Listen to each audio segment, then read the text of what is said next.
There are, there are stages in spiritual growth, and at every stage of spiritual growth, God deals with you in a different way. So most people assume that when you accept Jesus, you all of a sudden become the expert of all things. No, you become like a babe in Christ. You start from level 1, redemption stage. You go to the level of growth, and then there is a stage where you are now mature, and God expects different things of you than when you were still a babe. So how does the story of the children of Israel teach us about the different stages of growth that God takes his people, and how different does he treat his people or his children during those different stages of growth? Of course, we are going to dig into the story of the Israelites and how God treated them at different stages, and even how warfare was handled at different stages of growth. Of course, when you read Exodus chapter 7, and then you can read up to chapter 10, we read about the plagues, and all that God did was tell Moses, go tell Pharaoh, I'm going to do this. Go tell Pharaoh, I'm going to do this. You can read Exodus 7 up to chapter 10. Exodus chapter 7 and chapter 10. They speak about the different plagues that were happening during the redemption stage. We see that Jesus is trying to deliver his people. And then when you go to Exodus 14, verse 21 up to verse 28, we see that the redemption stage is wrapped up by the final blow. God gets rid of the Egyptian army, gets rid of all the armies of Pharaoh and everything in just one blow. The redemption stage is now wrapped up, and God overcomes, and they cross the sea to the other end. Now after crossing, we see that God in Exodus chapter 16 verse 4 provides them food. We see that a cloud follows them everywhere they go. We see that God is so much involved in every single detail of their life. We see even when it came to water, came to food, came to meat, came to protection, it was all on God. And we see in Exodus 13 verse 17, he gives them a longer route. God was like, if these people see war at this stage, there is a stage when a Christian sees war at that stage, they will run. So when God saw that they were still in the shaky stage, they were not yet as strong, they had not seen war and anything like that, because in the previous, it was God fighting. In Egypt, it was God fighting. Even the final battle at the Red Sea, we see that it was still God fighting. They had never tested a battle where it was them fighting.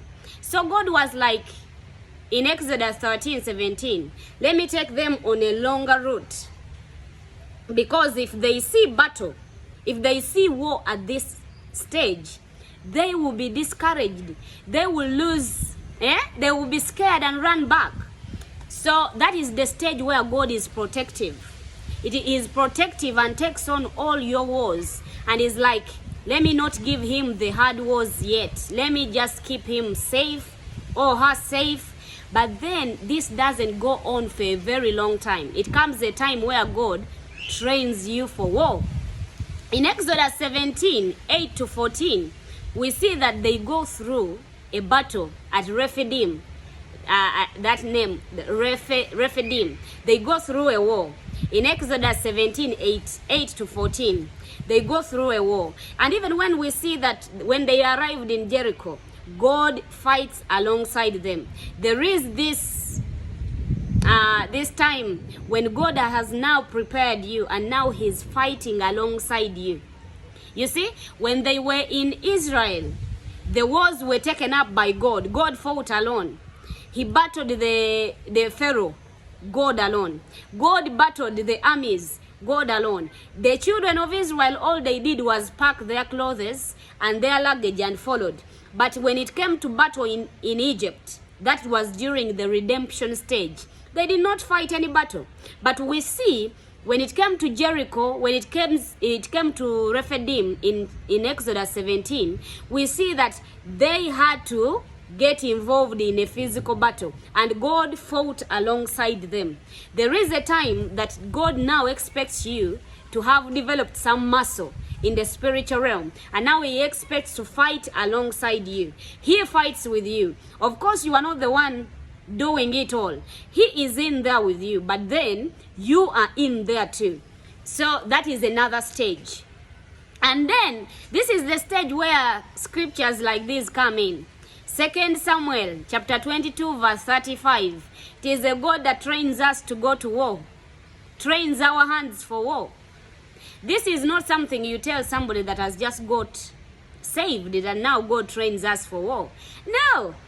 When you have just come to Jesus, he's protective. When you have just come to God, he takes on your wars because he knows you have not yet mastered anything. But once he knows that now at this stage you should be matured enough to take on some portion, he now releases some portion to you. You see? And then this is where we see scriptures like 2 Timothy 2:3. You are now a soldier. You are no longer a babe. You are no longer what? You are now a soldier in Christ. This is where we see in Joshua 5:12, we see that immediately they got to Canaan, God stopped providing the manna because now he knew that now they are settled. Once God knows that now you are settled in salvation, there are things that are not just going to come as easily as they used to come when you were still a babe. There are things that now God will expect you to seek him deeper before something comes. In Joshua 5 verse 12, we see that the manna stopped immediately. They tasted of the produce of Canaan. Now God was like, these people are now settled in. I don't see reason as to why I keep feeding them. So there is a point in salvation where God now expects you to seek deeper, to throw your nets deeper, because now he expects you to be grown. Things will not come as easy on a silver plate like they used to. Manna used to fall from heaven. They used not to go to the farm. They just went to collect. But then a time came when they had to go and then plant, harvest. So these stages, once you are not keen, you will even start saying, I used to pray and things used to happen. But why has God abandoned me? No, God has not abandoned you. He is still on your side. But then you are in a different stage, and he expects you to know there is a stage of redemption, where God will fight for you, to deliver you from your clan altars, to deliver you from all things against you when you are still fresh.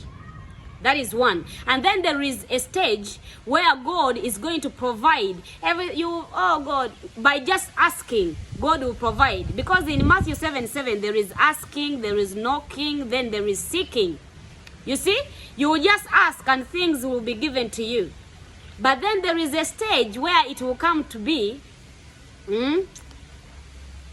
that now God is training you for war.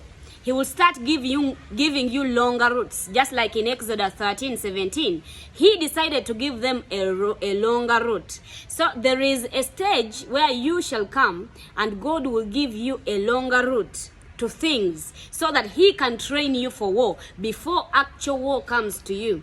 And then there is a stage, just like when we see that when they came to Rephidim, when they came to Jericho, now God had prepared them for war. There is a time where you will go muscle to muscle and you will be involved in war and God will fight alongside you.